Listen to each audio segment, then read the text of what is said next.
It's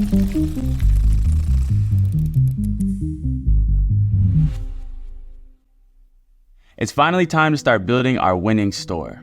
But there are a few essential things that you need to set up before you get into all the fun stuff like the logo and the homepage and the product page. If you try to skip this video and go to those things, you will regret it in the future. So just sit with me here. We're gonna build the foundations of your store. This is something that you have to set up just one time and never have to worry about it ever again. The first thing that I recommend you do before anything else is setting up a separate business email. I don't recommend that you use your personal email for this process, especially as you grow your business, because your customers will be reaching out to you there and it'll just get super messy. So just simply go to Gmail, go to create a new account, and create a professional and clean email that has the name of your company. So I'm gonna do that real quick and I'll come back when we're finished. For the name, we can do our brand name with something like USA if you're based in America, or you can do support, or you can do official. Once we get some sales going in our business, we can easily create an official email. It takes 2 seconds of having support@youthlabs.co or customer service at youthlabs.co. But for now, just for the setup of everything, we want to have a Gmail email. It's free, it's easy, it takes 2 seconds. So we're going to go ahead and put Youth Labs USA and see if that's available. And it is. So we're going to create a password and then we'll use this email to create our Shopify store.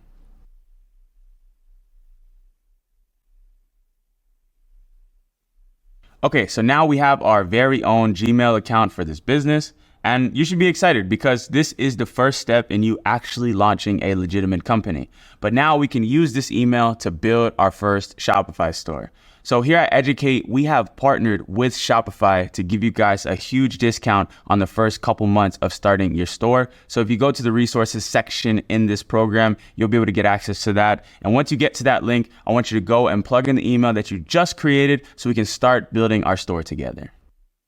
After you plug your email in, you'll be taken to this page, and I'll just fill this out for you. It's super easy, but just click, I'm just starting. You can even skip all this, but you might as well just put it. So we're gonna put online store, we're gonna put drop shipping, we're gonna go ahead and hit next, and we're gonna pick our country. It's very important that you pick the right country here. As you can see, they're giving me a warning.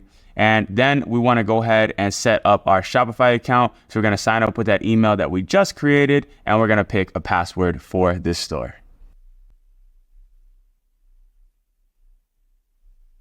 All right, so now Shopify is setting up our back end of our store, and you can officially say now that you've launched your first winning store.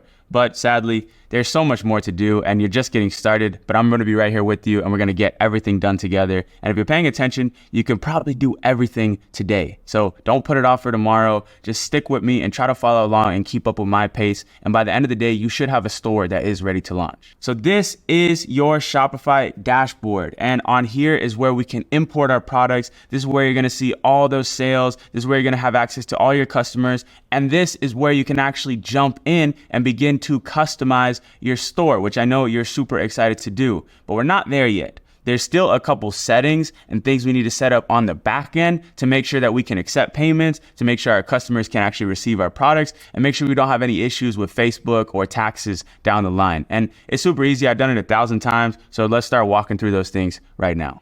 First, what I want you to do is go down to the settings tab here and just go with me one by one to make sure all these settings are aligned properly. So if we go in here, we can edit the name of our store. So we're gonna go ahead and put Youth Labs. And if you have a phone number, I don't recommend putting your personal phone number here. Just go ahead and leave that blank for now.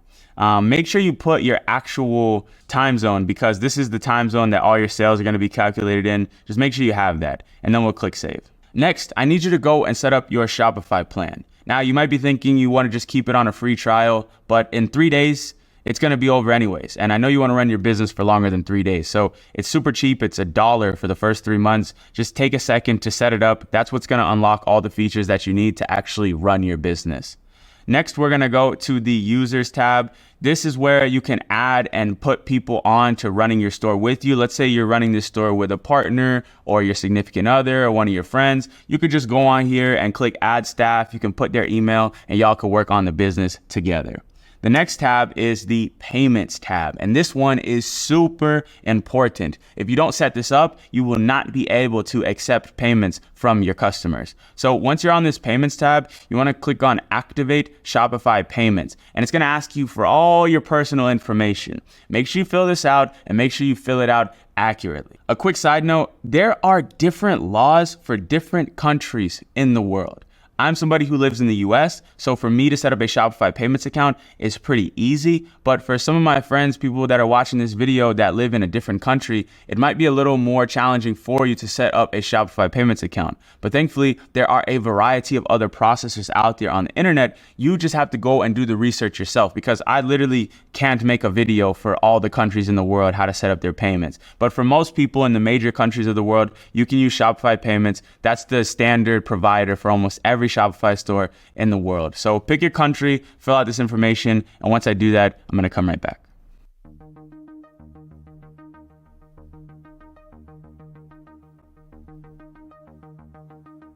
If you pick your country, Shopify will usually recommend you a different payment process that works for your country. And if you literally can't figure it out, I promise you, one Google search will give you the answer that you're looking for. It's not that hard. Don't get hung up on this. You have bigger challenges in the future that you're going to have to deal with. And if you can't get past this one, it's going to be a long journey for you, my friend. So then you need to go through and plug in all the information about your business. So I'm going to go and do that now. You got to put your banking information, secure your Shopify account, all these things. You have to do this or you literally can't accept payments on your store. So I'm going to finish this and then we'll move past it. Now they're going to ask you for some super sensitive information. This is basically your application to get approved from Shopify payments.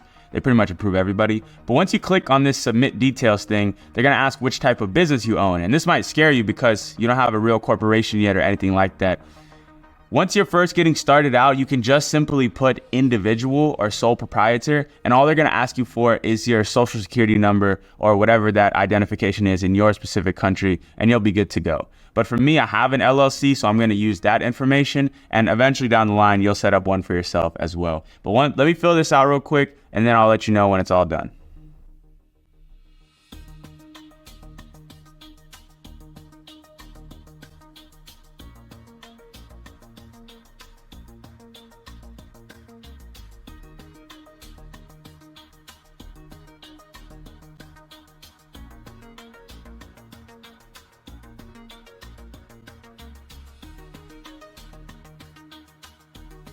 Once you get to this page, Shopify is going to ask you if you want to use their Shopify balance account. It's like their own bank account, or if you want to connect your own.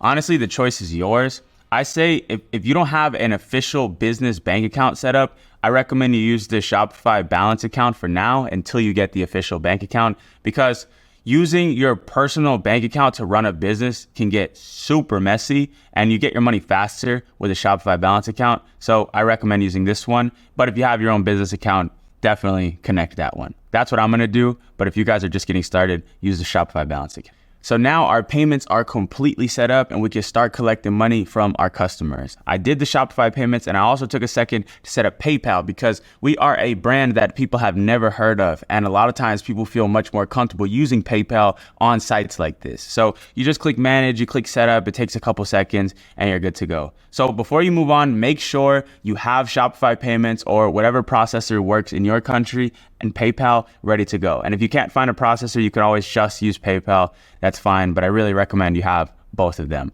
Let's move on to setting up the rest of our settings. Inside of the checkout section, there's not much that you need to change, but I really recommend you putting this tipping section. I know it sounds weird, but people actually leave tips when they purchase from online stores. I don't know why, but this is one of those things that just pads your revenue at the end of the year. And Shopify literally built it into the website, and it's no cost to you to put that on your website. People will leave tips. I don't know why, but they will do it. So I'm putting it there. Make sure you click that button. Also, for the order processing thing, leave this as is, leave this as is. There is an order status page as well. You can leave that as is for now. Later on, we can go back and super customize these things. But other than that, we don't need to change nothing on the checkout settings. There's actually a dedicated page on the editor where we can make our checkout look real nice. It's not here. We have the customer accounts. Don't worry about that. Nobody's going to use an account on your little dropshipping store in the beginning. Don't worry about that. This is super important. In fact, this might be the most important setting second to the payments. We are going to set up the shipping settings for our business. Now, there's a bunch of different strategies and ways to do this.